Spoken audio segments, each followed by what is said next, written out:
Hey everyone, thanks for tuning in. I hope you're having a really great day. Today, Rex. Let's go. Greetings. Please log in. Username authorized. All right, first up as always is the packaging, and it's everything we've come to expect from Hot Toys and Sideshow, basically dictated to them by Lucas, I think, because everybody has the same pattern. That being an angled window onto, in this case, a photograph of the figure itself. That's Captain Rex helmeted with both blasters drawn and crossed in front of his chest. You can see that the foundation for that photo is actually a chromium title treatment for the Star Wars logo, and below that, also partially obscuring it, is what we've come to recognize as Hot Toys' characteristic cigar band. It's a really interesting way that they've developed to sort of break from the rules set up there by Lucasfilm and create just something distinctive to their own figures. Provides a nice little bit of color, and in this case especially, gives them an opportunity to throw in another photo. This one of an unhelmeted Rex, flanked by two members of the 501st Deluxe figure with that characteristic Ahsoka Tano Regiment helmet that they showed up with at that last season of the Clone Wars. If you haven't seen that, it's some of the best Star Wars in this galaxy or any other galaxy. I highly recommend it. Loving the blue and gold. I think that this is what we'll come to expect for all of the figures from the Clone Wars line from Hot Toys. They kind of do that. They kind of keep the aesthetic of the cigar bands in the same family, in the same arena, so that when you look at them, if you were to have all the boxes lined up on a shelf, then they would all look similar. So you'd be able to say, that's Clone Wars, that's Mandalorian, etc., etc. Rotating around, you can see that the cigar band continues just with some really cool title treatment. I love the font choice right there. It's not military-esque, it is instead something that I would associate with, say, a Roman engraving on the side of a Roman building and such. So really nice, the whole Legion concept, the Roman Empire in general attached to that. It's a really good choice. Coming around to the back, we have some very understated bits of legalese, whodunits, and whatnots. It's really cool that they kind of leave that downplayed. It doesn't really leap out of the box at you and say, read me. They know that it's inconsequential for most collectors, but they're obliged to put it there. But they've chosen to keep it understated, and I'm very appreciative of that. Rotating around, we also have the cigar band coming around on this side. You'll note that it does not go all the way around. It instead folds into the box top. That's one less thing for you to have to worry about when you're opening the box, and we'll show that later. But we have another photo of Rex. This one a bit more action oriented. He's got his jetpack. His jetpack is going strong. He's got both guns drawn and he's flying into battle. Really cool packaging, but we're not really here to talk about that today. We want to talk about the figure itself, so let's get it out of this box and take a look. Okay, taking another look at the front of the box as we open it up, you can just get a little better close-up of a look of the box here, which is better than we got when I had it on the table. Moving this aside, you can see that right away that you get a really sweet photograph of the figure with a couple of new accessories that we've not seen on a Captain Rex figure before. That being this little flashlight right here. Looking forward to playing with that later in the photo shoot, as well as his visor, which is something that he doesn't opt to wear consistently the way that Commander Cody does. Every clone is different, which I realize is kind of a contradiction in terms, but there you have it. It's just the way that they decided to do it. And we are the better for it, as I'm about to show you. Popping this up, and you can see that we have the figure here in its packaging. I've obviously taken the liberty of removing all of the plastic elements that they've used to protect the figure and its accessories. At any rate, but in the top tray, you can see here that we have Cody's signature jetpack, and it's a really cool one too. I just kind of dig the way that it features this this darker color scheme. It differentiates itself nicely from the clones jetpack. You can see that you come around the back here and hidden away. Well, is that the magnet? No, that's a pad. They've got a cool little pad there. That's a bonus. Keeps you from scratching up your figure when you put the jetpack on Cody's back, on the back of his armor. So that's a welcome addition right there.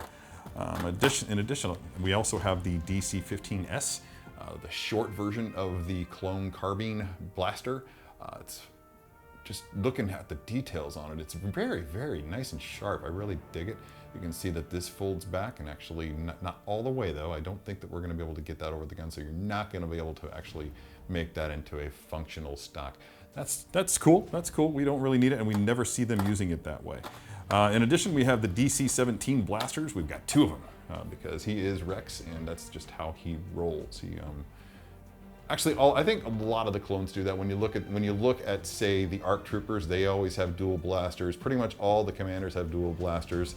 Clone Commander Ganch, I think, even wears them in cross-draw holster. Even worse than in cross-draw holsters on his on the front of his armor. It's kind of a cool effect. Finally, we have this accessory, which is one of Rex's ammo packs.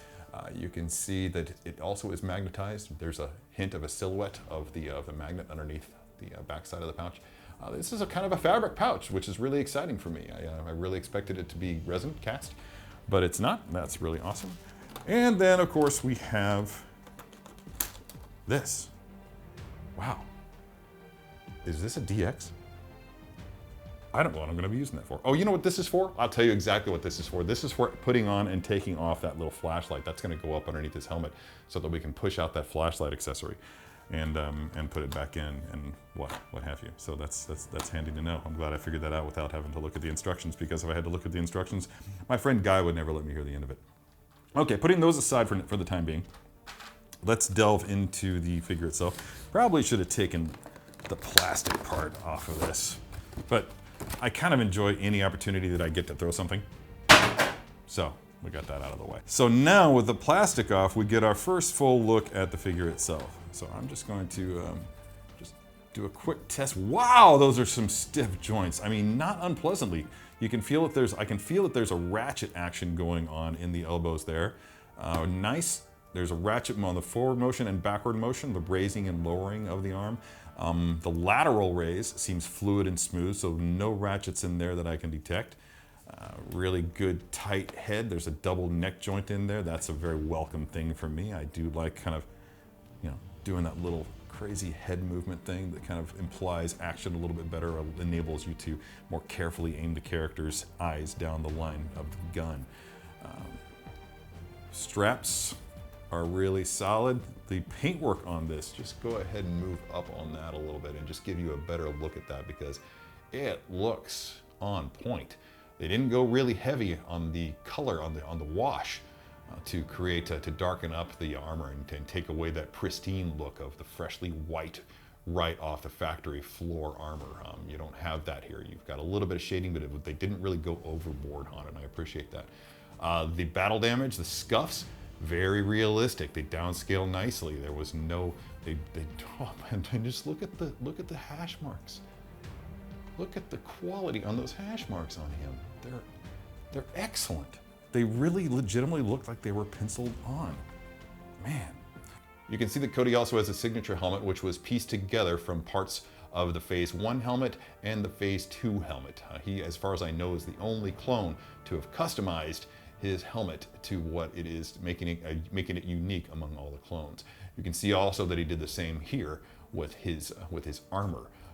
Not quite sure what the difference was between the Phase 1 and 2 armors in the breastplate, but I'll have to take a deeper dive at some point in the future and find out for myself. I am genuinely curious about that. So that's really, really cool. Moving on to the portrait. Yeah. That's Tim Morrison right there, ladies and gentlemen. That's a really solid portrait of Tamora Morrison. Looking strong, looking young, looking fit. I dig it. Yeah, this is a really, really solid Cody portrait. In addition to that, we also have this more or less unique accessory.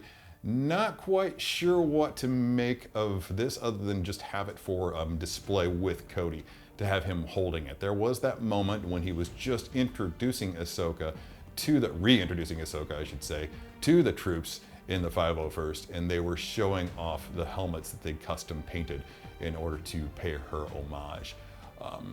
Beautifully done.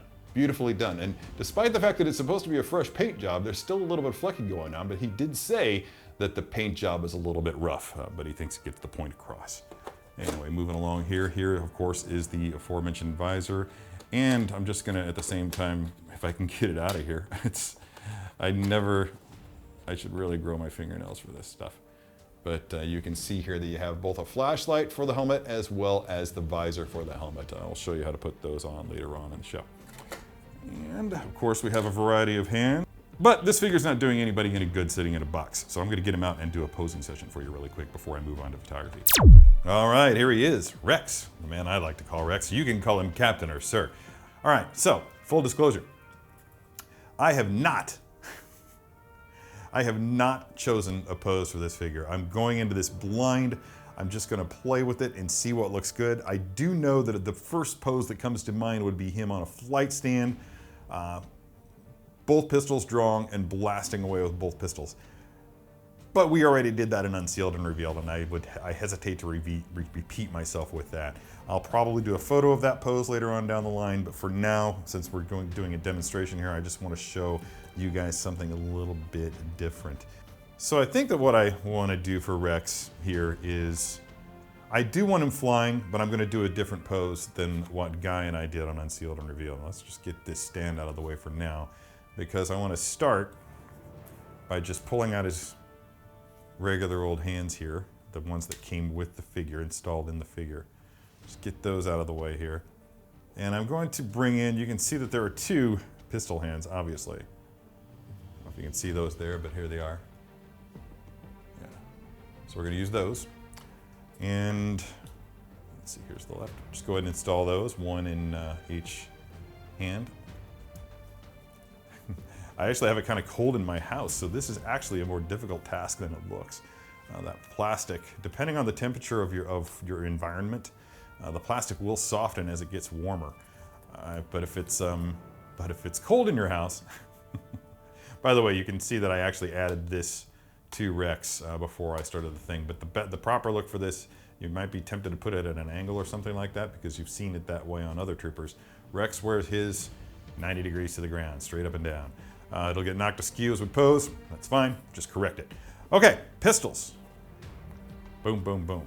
Okay, so again, the figure comes with two of the DC-17 blaster pistols. Let's get one in each hand there. It's hard, guys. It is hard working on a figure. See, there we go. Lost it. Well, one of life's lessons that you should always learn is that the importance of actually putting weapons into hands before you put hands onto bodies. Your parents should have taught you this when you were in the crib. If they didn't, your parents failed you. Let's see. Did that go dark? I can never tell. Hey, let's get some stuff out of the way here really quick while I'm thinking about it. But I just happened to notice that my armor here is askew, and this will happen on occasion when you get it out of the box or as you're posing it, it'll become knocked out. The way that clone trooper armor works, you can obviously see with Rex that it's very easy because these stripes will align, but then you'd be tempted to think that they would align with this one back here. Also not the case. The clue is that this part of this upper arm armor mimics the striations, if you will, the shape of a tricep muscle. So that's your tricep armor right there. That's what's going to cover the back of the arm, and that's the bicep side. The stripes are going to be on the outside. So keep that in mind. That'll help you really round out the aesthetic, the pleasing aesthetic of the figure. So let's see here. Rex, you know, it'd be great is if I had R2-D2 and like some 6-scale duct tape. And then I could strap R2 to his chest the way that they did in that one episode where they were attacking that fortress. I think that it was actually Attack on the Citadel, if I'm not mistaken, was the name of that episode. I don't know for sure, but I know that it had to do with the Citadel. It's also where they were rescuing Captain Tarkin at the time, Captain Tarkin. Okay, I think for our purposes here, I'm going to have Rex blasting off with his backpack. So I'm going to go ahead and apply those effects, the rocket effects, first. Okay, and repeat the process with this little guy right here. Get that thing in there all the way. Yeah, good to go. Same thing with this. I think that's not quite in there. Now it is. Huzzah. All right. Adding the rocket effect. Whew, look how cool that looks. That'll look really cool in photography, especially if you backlight it. I mean, these are kind of backlit right here. The lights are actually off to the side, to the left and to the right.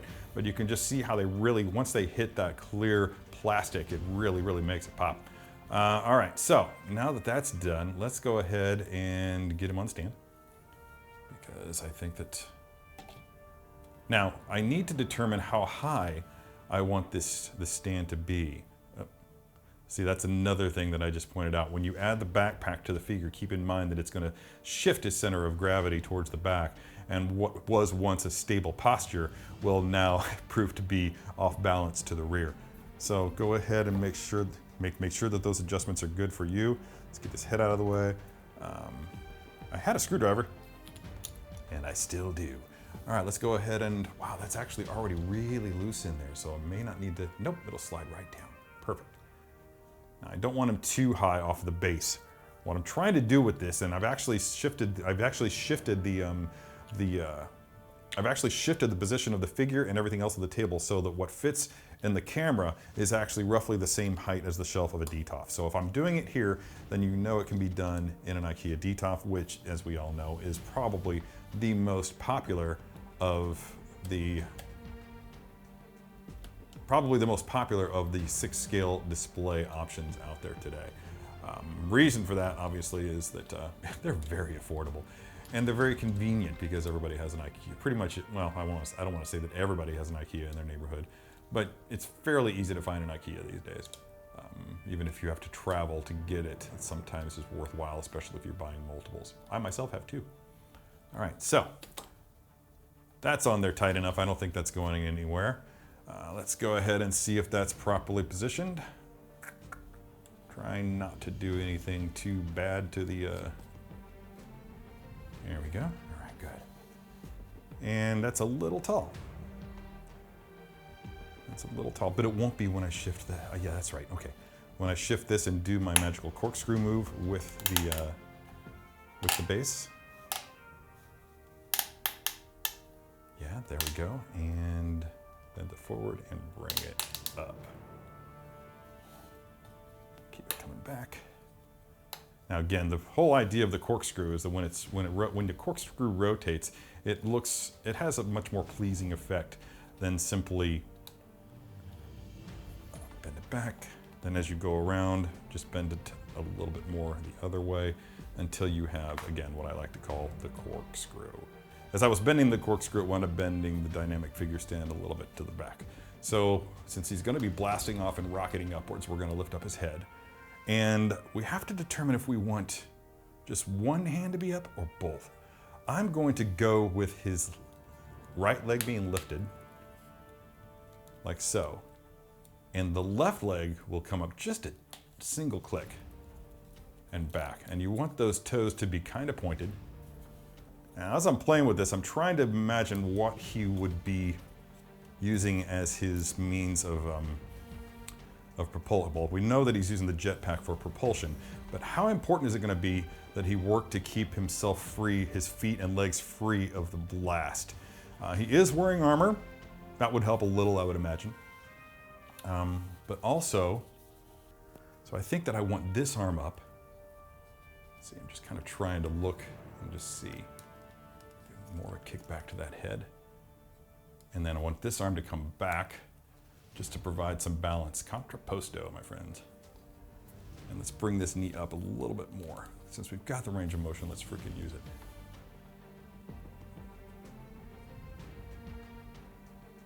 It's tempting to do both. When I am going to do those, I am going to do my, I don't want to say patented, but I am going to do a torso twist. I like torso twists. I'm going to move that arm out just a little bit, kind of get this going here. Again, contrapposto is where it's at. And you can see that I've kind of created a gentle curve with him, as if he's just just because straight lines are dull and I just don't want to do anything, well, dull. So he's going to be rocketing upwards, and there's just a gentle curve to it across the board that kind of extends its way around the figure, even right here. You can see the curve. From this angle, still a curve. From this angle, still a bit of a curve. Boom. This angle, curving down this way. So nothing straight, no straight lines. And no joint left untouched. Look at that. Boom. Let's put that back where it's supposed to be. Oh, I wish there was something else we could add to it. The thing of it is that you can also add different parts to the display, maybe by simply putting an Ahsoka trooper helmet right there on the base and just have that sitting in your DTOF. Because that would look really cool, right? Anyway, so that's it. I think that's my pose number 1. Let's go ahead and set it on my photography table and get a few shots of it and then see what else we can do with it. I don't know if I could say that Rex is my favorite character in the entirety of Star Wars, but it is safe to assume that he rests comfortably in my top 5. There are a lot of really solid characters out there to choose from for that honor, and I think just being in the top 5 is a pretty high honor for anybody, let alone a super fan like myself. It is safe to say that also that the Clone Wars definitely is my favorite storytelling medium in Star Wars. So to see Hot Toys coming again and again with figures from the Clone Wars animated series, bringing their special touch to them, is a real thrill. And this figure right here is absolutely essential, especially with all the added Season 7 bits that they brought to the table. And that's it. Let me know what you think of this figure in the comments below. And as always, be good to your plastic.